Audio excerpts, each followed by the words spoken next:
মুন্সিগঞ্জ ৩ আসনে মোল্লাকান্দিতে বিএনপি ও স্বতন্ত্র প্রার্থী সমর্থকদের সংঘর্ষ হয়েছে।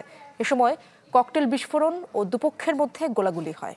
আমি ভরসা রাখি হিরন স্মার্ট ওয়াটার পিউরিফায়ারে। স্থানীয়রা জানায়, মুন্সিকান্দি এলাকায় স্বতন্ত্র প্রার্থীর সমর্থকরা নির্বাচনী প্রচারে যান। অভিযোগ তোলেন তাদের ওপর ককটেল ছুড়ে মারে বিএনপির প্রার্থী সমর্থকরা। এ সময় দুপক্ষের মধ্যে উত্তেজনা ছড়িয়ে পড়ে, শুরু হয় গোলাগুলি, যাতে গুলিবিদ্ধ হন 2 জন। খবর পেয়ে ঘটনাস্থলে পৌঁছে পরিস্থিতি নিয়ন্ত্রণে আনে সেনাবাহিনী ও পুলিশ। এদিকে নাটোরের লালপুরে বিএনপি ও স্বতন্ত্র প্রার্থী সমর্থকদের মধ্যে সংঘর্ষের ঘটনা ঘটেছে। এতে আহত হয়েছে অন্তত 10 জন। এই ঘটনায় একজনকে আটক করেছে পুলিশ।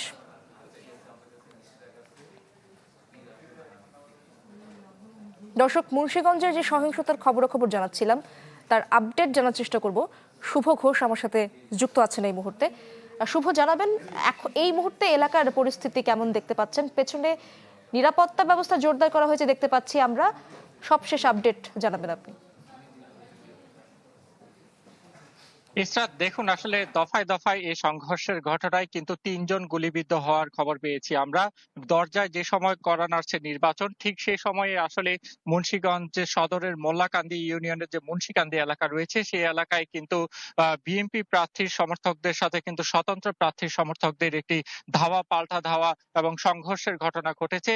এই ঘটনায় কিন্তু আমরা দেখেছি যে দেশীয় অস্ত্রের কিন্তু একটি মহড়া দেওয়া হয়েছে পুরো এলাকা জুড়ে, এবং দুই পক্ষের কিন্তু আসলে এখন পর্যন্ত প্রায় 6 থেকে 7 জন আহত হওয়ার খবর আমরা পেয়েছি।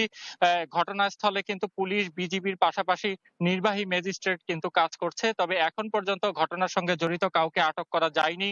এই ঘটনায় কিন্তু একেবারে থমথমে পরিস্থিতি বিরাজ করছে মুন্সিগঞ্জ সদরের মোল্লাকান্দি এলাকায়। তারা বলছে আধিপত্য বিস্তার কিংবা নির্বাচনী সহিংসতা নিয়ে ভোটারদের মধ্যে যে আশঙ্কা বা শঙ্কা কাজ করেছে, সেটিকে সত্যি করে দিয়ে কিন্তু আজকের এই ঘটনা ঘটলো। এবং এই ঘটনায় কিন্তু গোয়েন্দা পুলিশের পাশাপাশি পুলিশ, বিজিবি এবং নির্বাহী ম্যাজিস্ট্রেট ঘটনাস্থলে কাজ করছে। আমরা এই মুহূর্তে যিনি কাজ করছেন মাসুদুর রহমান, নির্বাহী ম্যাজিস্ট্রেট, আপনার কাছে একটু জানতে চাইবো এখন পর্যন্ত কি পরিস্থিতি দেখলেন, এই ঘটনায় কাউকে আটক করা গেছে কিনা? আমরা এখানে আসার পরে আমরা বিভিন্ন আলামত সংগ্রহ করেছি এবং আইন শৃঙ্খলা রক্ষাকারী বাহিনী তৎপর রয়েছে।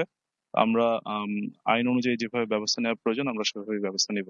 এবং এখান থেকে আমরা যে তথ্যগুলো পেয়েছি, এই তথ্যগুলোর উপর ভিত্তি করে এখানে 24/7 যেন নিরাপত্তা ব্যবস্থা জোরদার করা হয়, সেজন্য আমরা ঊর্ধ্বতন কর্তৃপক্ষকে জানিয়েছি। এখানে বিপুল পরিমাণ অবৈধ অস্ত্রের মহড়া দেখা গেল, সেই অস্ত্র উদ্ধারে কোনো অভিযান পরিচালনা করবেন কিনা?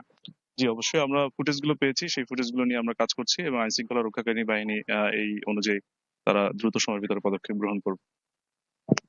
সেটা আপনি শুনছিলেন, আসলে এই ঘটনাস্থলে কিন্তু যে অবৈধ অস্ত্রের মহড়া দেখা গেছে, সেসব মহড়া যা সিসিটিভি ফুটেজ দেখে এবং ঘটনার ভিডিও ফুটেজ বিশ্লেষণ করে কিন্তু জড়িতদের আইনের আওতায় আনা হবে বলে কিন্তু আইন শৃঙ্খলা বাহিনী ও নির্বাহী ম্যাজিস্ট্রেট মাসুদুর রহমান আমাদেরকে জানিয়েছে। তো সব মিলে এই অঞ্চলের মানুষের মধ্যে কিন্তু উদ্বেগ, উৎকণ্ঠা কাজ করছে। তারা বলছে যে ভোটের আর মাত্র কয়েকদিন বাকি আছে এবং এরই মধ্যে কিন্তু একটি অভিযোগ পাওয়া গেছে স্বতন্ত্র প্রার্থী মোহাম্মদ কারোরই কাম্য নয়। অনেক ধন্যবাদ আপনাকে শুভ ঘোষ যুক্ত হয়েছিলেন মুন্সিগঞ্জ থেকে। সেখানকার সংঘর্ষের সবশেষ আপডেট জানছিলাম আমরা।